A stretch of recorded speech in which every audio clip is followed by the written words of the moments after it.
Most fans saw Neymar walk back onto the pitch and thought the story was simple. Brazil had its number 10 again. The superstar had returned. The fairy tale had restarted. But that is not really what happened in Miami. Because Neymar's comeback after 981 days was not the story of Brazil needing its old hero to save the tournament. It was the story of an old hero returning to a team that had already started learning how to live without him. And that is what made the moment so powerful. Brazil beat Scotland 3-0 in its final Group C match at the 2026 World Cup. Vinícius Jr scored twice. Matheus Cunha added the third. Brazil finished top of the group. Scotland left the pitch with its hopes hanging by a thread. On paper, this was a clean group stage win by a superior team. But football is never only the paper. The stadium did not erupt because Brazil scored a fourth goal. It erupted in the 76th minute, when Neymar stepped onto the grass in a Brazil shirt for the first time in nearly 3 years. He had not played for the national team since 2023. He had suffered a serious knee injury. He had battled another physical problem before the tournament. He had missed Brazil's first 2 group matches. For weeks, the question around him was not whether he could still be Neymar. It was whether he could even be part of the tournament at all. Then the board went up, number 10. And suddenly, the match changed without the score changing. That is the strange thing about great players near the end of an era. Sometimes they do not need to touch the ball to alter the atmosphere. Their presence alone changes the emotional temperature of a stadium. Neymar came on with Brazil already 3-0 up. That matters. This was not a rescue mission. It was not a desperate gamble. It was not the old script where Brazil looked to Neymar and asked him to carry the entire country on his back. For once, Brazil gave Neymar a different job. Come back into the team, feel the rhythm, touch the ball, help connect the attack. Do not carry the house. Just walk back through the front door. That is why this comeback needs to be explained carefully. Because if you only look at the headline, you miss the real shift underneath it. The headline says Neymar returned. The deeper story says Brazil may finally have built a team where Neymar can return without being the entire plan. To understand that, start with the game itself. Brazil did not beat Scotland because of one emotional substitution. Brazil beat Scotland because Carlo Ancelotti's structure finally looked settled. The team pressed with purpose, used Vinícius closer to goal, and turned Scotland's mistakes into punishment before Scotland could settle into the match. In the 7th minute, Brazil found the first crack. Scotland tried to build from the back, but the touch was not clean enough. The decision was not quick enough, and Brazil's pressure arrived faster than Scotland expected. Ryan, starting in place of the injured Rafinha, attacked the mistake. Vinícius was there, free enough, sharp enough, calm enough. One chance, one finish, 1-0 Brazil. That early goal did 2 things at once. It gave Brazil control of the scoreboard, and it gave Scotland a problem they were not built to solve. Scotland needed a result. So they needed composure. They needed to survive the early emotion of the match and drag Brazil into a longer, uglier contest. But after 7 minutes, the match had already become exactly what Scotland did not want. Brazil could press with confidence. Scotland had to take more risks. The pitch started to feel bigger. And when the pitch feels bigger against Brazil, that is usually not good news. The interesting detail is not just that Vinícius scored, it is where he scored from and how Brazil created the situation. For years, one of the questions around Brazil has been balance. How do you fit all the talent together? How do you stop the team from becoming a highlight reel instead of a machine? How do you let individual genius breathe without letting the structure disappear? Against Scotland, Brazil looked less like a collection of famous names and more like a working tournament team. Out of possession, the shape could look like a compact 4-4-2, with Cunha helping the first line of pressure and the wide players closing inside. With the ball, Brazil could tilt into something closer to a 3-1-4-2, with Danilo adjusting, Douglas Santos pushing wider, Paqueta helping inside, and Bruno Guimaraes controlling the pulse in midfield. That sounds technical, but the idea is simple. Brazil created a platform that made Vinícius dangerous in the places where he hurts opponents most. Not 40 yards from goal with 3 defenders waiting. Not isolated on the touchline with everyone watching. Closer to the box, closer to panic, closer to the final action. That is the part most fans miss. Neymar's return was emotional, but Vinícius owned the match. He scored in the 7th minute, He had another goal ruled out by VAR after a foul in the buildup. Then, deep into first half stoppage time, Bruno Guimaraes delivered toward the far post. Scotland failed to manage the danger, and Vinícius headed in the second. 2-0 before halftime. At that point, the game was not completely over, but it had started to reveal the truth. Scotland were not just losing to Brazilian talent. They were losing to the speed of Brazil's decisions. Brazil pressed faster. Brazil recovered faster. Brazil found the next pass faster. Brazil punished hesitation faster. That is tournament football at the highest level. A mistake is not just a mistake. It becomes a door against normal teams. Maybe the door stays half open. Against Brazil, Vinícius walks through it before the defender even knows where the handle is. Scotland did have moments. They pushed. They tried to compete. And they forced Brazil to defend, but their threat arrived too late and too rarely. Steve Clark later framed the result as fair, and that is difficult to argue with. Scotland did not simply get unlucky. They made mistakes in the worst areas.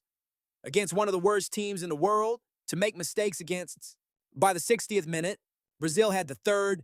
This time, Neymar Jr finished after another move that cut through Scotland's structure. It was the kind of goal that tells you the match has moved from contest to management. Scotland were now chasing shadows.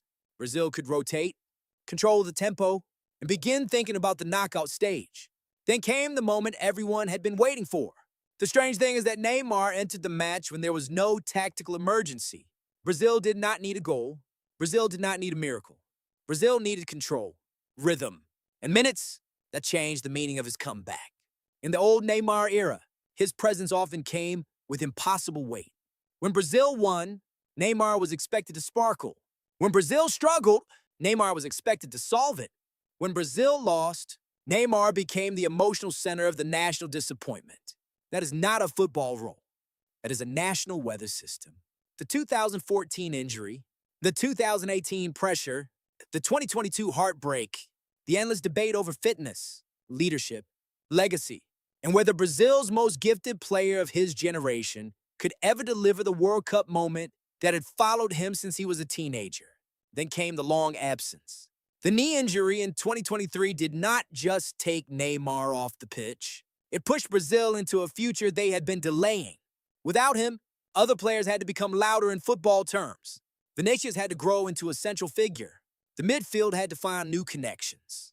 The coaching staff had to stop designing the emotional architecture around one man. That is why Miami felt different. Neymar did not return to the same Brazil he left. He returned to a Brazil where Vinícius was scoring goals, where Cunha was linking the attack, where Bruno was quietly shaping the midfield, where Ancelotti was trying to turn talent into tournament logic. This is the real comeback, not Neymar returning to become the whole system. Neymar returning to join a system, and in his 20 minutes, you could see both the promise and the limit. He was not at full explosive speed. That would be unrealistic. After such a long absence and such a difficult physical road, he was not gliding past defenders every time he touched the ball. He was not turning the match into a private exhibition. But he did show why Brazil still wanted him there. He found pockets between the lines. He moved the ball quickly. He connected with Vinícius. He offered a different rhythm in the final third. Reports after the match noted his passing involvement and the way several of his connections went toward Vinícius. That matters because it points to a version of Neymar that Brazil can actually use in a knockout tournament. Not the superhero version, the connector version, the late-game lock picker, the player who can receive between lines, slow a moment down, then release the runner at exactly the wrong time for the opponent in knockout football. That player is valuable, not because he runs the entire match, because he changes one moment. This is where the Neymar conversation becomes more mature. For years, the debate around him has often been too emotional. Either he is the savior or he is the problem. Either he is a genius or a distraction. Either Brazil needs him completely or should move on completely. Football is rarely that clean. At 34, after injuries, after long absence, Neymar does not need to be the Neymar of 2011, 2014, or 2017 to matter. He needs to be the version that fits the tournament. Brazil are actually playing. And that version may be more subtle. A 20-minute Neymar can still be dangerous. A 30-minute Neymar can still change a tired defense. A Neymar who no longer owns every spotlight can still bend a game through timing, touch, In intelligence, the question is whether Brazil can resist turning his return into an old burden. Because the worst thing Brazil could do now is confuse emotion with strategy. The emotion is real. Neymar reportedly cried after the match. The crowd chanted his name. The footage of him returning became one of the defining images of the night. For a player who had spent months being doubted, joked about, and reduced to questions about his body, that release meant something. But Ancelotti's job is not to make the best movie. It is to win the tournament. And the tournament will not care about the poetry if Brazil get the balance wrong. That is the tension moving forward. Neymar gives Brazil another layer, but another layer can either complete the structure or make it too heavy. If he plays between the lines and releases Vinícius, Brazil become more unpredictable. If the attack slows down just to find him, Brazil risks losing the speed that made them so ruthless against Scotland. That is the line Ancelotti must walk. Use the legend. Do not become trapped by the legend. This is especially important because Vinícius is no longer just Neymar's younger teammate in the national story. He is the player changing games right now against Scotland. He did the thing elite tournament forwards do. He converted pressure into goals. He punished bad touches. He turned a difficult group stage finale into a Brazil statement. There's a symbolic shift here. The stadium cheered for Neymar's return, but the scoreboard belonged to Vinícius. That is not disrespectful to Neymar. It may be the healthiest thing that could happen to him. Because for the first time in a long time, Neymar might be able to chase the World Cup without being asked to carry the entire mythology of Brazilian football alone. Brazil have been here before in different forms. Great teams often need a handover moment. Sometimes it is obvious, sometimes it is awkward. Sometimes the old star and the new star overlap long enough for everyone to pretend nothing is changing. But football always changes. The ball keeps moving. The body keeps aging. The tournament keeps asking new questions. For Neymar, the question is no longer whether he can be the face of Brazil. He already was. The question is whether he can become the final piece of a Brazil team that no longer depends on him as the first piece. That is a different kind of legacy. It is less glamorous. It is quieter. It does not always produce the best highlight package, but it may be more useful. Think about the knockout stage. Matches tighten. Space disappears. The opponent stops giving away the kind of mistakes Scotland gave away. A 3-0 cruise becomes a 1-1 argument after 75 minutes. A fullback gets tired. A center back steps out once. A midfielder loses concentration for half a second. That is where Neymar can still matter. Not as the player who runs everything from minute one, as the player who sees the tiny opening before everyone else. And that is why the 981-day comeback should not be understood only as nostalgia. Nostalgia looks backward. This comeback might matter because it points forward. Brazil now have two stories happening at once. One is the rise of the new structure. Vinícius closer to goal. Cunha connecting play. Bruno setting tempo. Ancelotti making the team calmer and more collective. The other is the return of the old genius, carrying scars, emotion, and a different kind of role. If those two stories fight each other, Brazil could become confused. If they connect, Brazil become dangerous in a very different way. Against Scotland, we saw the first outline. Brazil did not need Neymar to win. That is exactly why Neymar's return could become so important. Because the best version of this team may not be Brazil waiting for Neymar. It may be Brazil moving, pressing, scoring, controlling, and then adding Neymar as the final question the opponent thought it had already escaped. That is a much scarier idea. For Scotland, the lesson was brutal. They came to Miami needing control and left having been punished by every small error. Their story became one of pressure, exposed gaps, and the cruel math of the new World Cup format. In a 48-team tournament, finishing third can still leave a team with hope. But hope after a 3-0 defeat is a thin blanket. It does not keep out much cold. For Brazil, the lesson was more interesting. They won the group. They showed their best football of the tournament so far. They watched Vinícius take command, and they got Neymar back without needing to ask him for too much too soon. That combination is rare. Usually, emotional returns come with chaos. This one came with control. That is why the night worked. Neymar could cry because Brazil had already done the job. Ancelotti could smile because the comeback did not break the structure. Vinícius could shine because the game belonged to performance, not sentiment. The old Brazil problem was dependence. The new Brazil opportunity is depth. Neymar's 981-day comeback was not the return of a king to an empty throne. It was the return of a great player to a team that may finally understand how to use him without worshiping him. And maybe that is the twist. Maybe Neymar's last great World Cup role is not to be the center of Brazil. Maybe it is to accept that the center has moved and still make the whole machine better. That is harder than being the star when everyone is waiting for you. It requires humility. It requires timing. It requires a player who has been through the noise and can still hear the game. The comeback began in Miami.